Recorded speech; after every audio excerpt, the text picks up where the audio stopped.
नाज़रीन आदाब, मैं मुदस्सिर अहमद इनकलाब न्यूज़ की ख़ास पेशकश के साथ आपके सामने पेश हुआ हूँ। नाज़रीन, आज 6 दिसंबर है। आज ही के दिन बाबरी मस्जिद को शहीद किया गया था। इस बाबरी मस्जिद को ये कहकर शहीद किया गया था कि जिस जगह पर मस्जिद बनाई गई है वहाँ पर राम जन्मभूमि है और उस जगह पर एक मंदिर बना हुआ था और उस मंदिर को बाबर और इसके सिपह सालारों ने तो मिलकर तोड़ा था और वहाँ पर बाबरी मस्जिद की तामीर की थी। ये बात अदालत में भी मानी गई थी कि जहां पर मस्जिद थी वहां पर कोई मंदिर नहीं था। बावजूद इसके आस्था की बुनियाद पर अदालत ने यह फैसला सुनाया था कि बाबरी मस्जिद की जगह पर राम मंदिर बनाया जाएगा। इसके बाद जो कुछ हो रहा है वो आप लोग अपनी आंखों से देख रहे हैं। लेकिन आज हम जिस टॉपिक पर बात करने जा रहे हैं वो एक अहम टॉपिक है, वो है 1951 का वर्शिप एक्ट, जिसके तहत ये कहा जाता है कि 1947 15 अगस्त से पहले जो कुछ मस्जिद हो, मंदिर हो, गुरुद्वारा हो, मज़ार हो या फिर कोई बारगाह हो, ये इन तमाम चीज़ों को 1947 से पहले जो स्टेटस था उसी स्टेटस को आने वाले दिनों में भी मेंटेन किया जाएगा। यानी कि उन इबादत गाहों को या फिर मुक़द्दस मक़ामात को या फिर अक़ीदत की जगहों को किसी भी तरह से टच नहीं किया जाएगा, बल्कि उन्हें मुकम्मल तौर पर तहफ़्फ़ुज़ फ़राहम किया जाएगा। 1951 का वर्शिप एक्ट में और भी कई शाखें यानी सेक्शंस हैं, जिसे फिर कभी एक तफसीली रिपोर्ट के ज़रिए से हम आपको पेश करने की कोशिश करेंगे। तो नाज़रीन, हम आज जो 1951 की जो वर्शिप एक्ट है उस पर इसलिए तबसरा कर रहे हैं कि इस एक्ट को भी मौजूदा हुकूमत महफूज तहफ़्फ़ुज़ फराहम नहीं कर सकती, क्योंकि जो हुकूमत रातों रात वक्फ़ एक्ट को बदलने के लिए फ़ैसला लेती है, वक्फ़ एक्ट के तहत मुसलमानों के वक्फ़ औक़ाफ़ को छीनने की कोशिश कर रही है, वो हुकूमत किस तरह से 1951 के एक्ट को तहफ़्फ़ुज़ फराहम करेगी। हो सकता है कि आने वाले दिनों में इस एक्ट में भी तरमीम करने के लिए हुकूमत फ़ैसला लेगी, जिसका बहुत बड़ा नुकसान ज़्यादातर यहाँ के माइनॉरिटीज़ को होने वाला है, जिसके तहत ईसाई और मुसलमान आएंगे। ईसाइयों में भी से बढ़कर सबसे ज़्यादा नुकसान मुसलमानों को होगा और इस नुकसान की भरपाई नाकाबिल मुमकिन होगी। नाज़रीन, आज हम जिस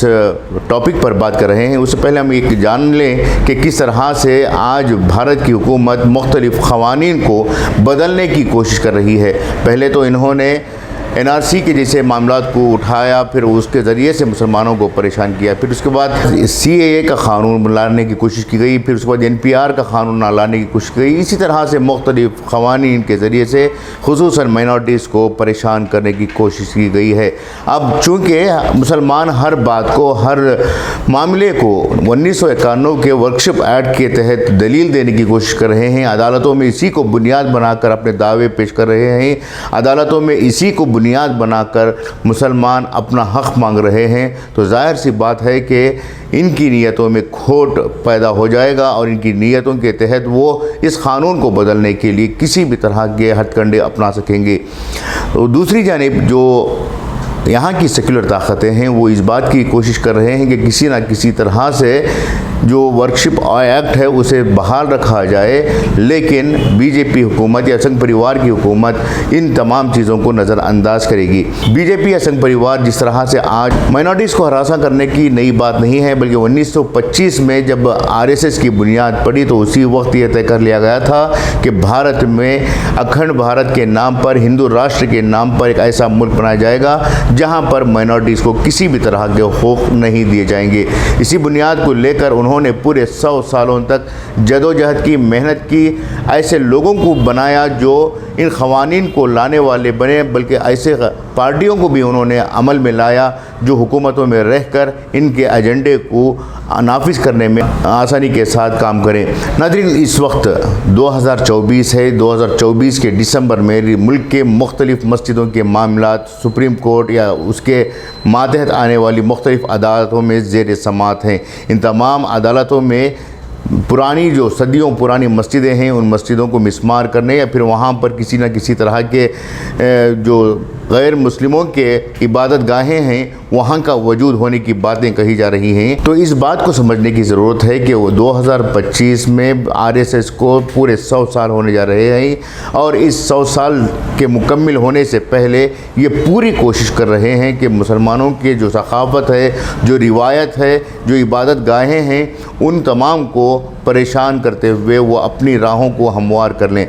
हो सकता है कि आने वाले 2025 से क़ब्ल ही इस तरह की तमाम कोशिशों को नए नए क़वानीन के ज़रिए से, नए नए एक्ट्स के ज़रिए से भारत में मुसलमानों को मज़ीद दबाने की कोशिश की जाए। इन हालात में अगर मुसलमानों को इस मुल्क में जीना है तो एक ही रास्ता है, वो ये है कि मुसलमान अपने वजूद को बचाने के लिए माजी के आईने को देखने के बजाय मुस्तक़बिल की राहों को देखते हुए आगे बढ़ें। अपनी नस्लों को वो एजुकेट करें, अपनी नस्लों को एम्प्लॉयमेंट से जोड़ें और अपनी नस्लों को ऐसे शोबों में भेजें जहाँ रहकर वो पूरी कम्युनिटी की ही नहीं बल्कि पूरे मुल्क को जमहूरी निज़ाम के तहत चलाने में अहम रोल अदा कर सकें। चाहे वो मीडिया में हो, चाहे वो लेजिस्लेचर में हो, चाहे वो अदालतों में हो या फिर वो एग्जीक्यूशन यानी एडमिनिस्ट्रेशन में हो, तो उन मकामात पर मुस्लिम नौजवानों को आगे बढ़ाएं, तभी जाकर काफ़ी हद तक इस तरह के मसाइल को काबू में लाया जा सकता है। नाज़रीन, हम यही कहना चाहेंगे कि हम और आपको इस मुल्क के शहरी हैं, इस मुल्क के शहरी होने के नाते हमें चाहिए कि इस मुल्क को आगे बढ़ाने के लिए, यहाँ की डेमोक्रेसी को बहाल रखने के लिए कॉन्स्टिट्यूशन के पासदार होते हुए एजुकेटेड होकर इन तमाम मसाइल का सामना करें, तभी जाकर इस मुल्क में हम लोग अपना वजूद बचा सकते हैं। तो ये थी आज की अहम पेशकश। हम जाने से पहले आपसे एक गुजारिश करेंगे कि इस तरह की वीडियोस को आप अपने दोस्त व अहबाब में, अपने फ्रेंड सर्कल में ज़रूर बर ज़रूर शेयर करें ताकि इस तरह की वीडियोस बनाने में हमें मज़ीद ताकत मिल सके। आपके कमेंट्स का भी हमें इंतज़ार रहेगा। शुक्रिया।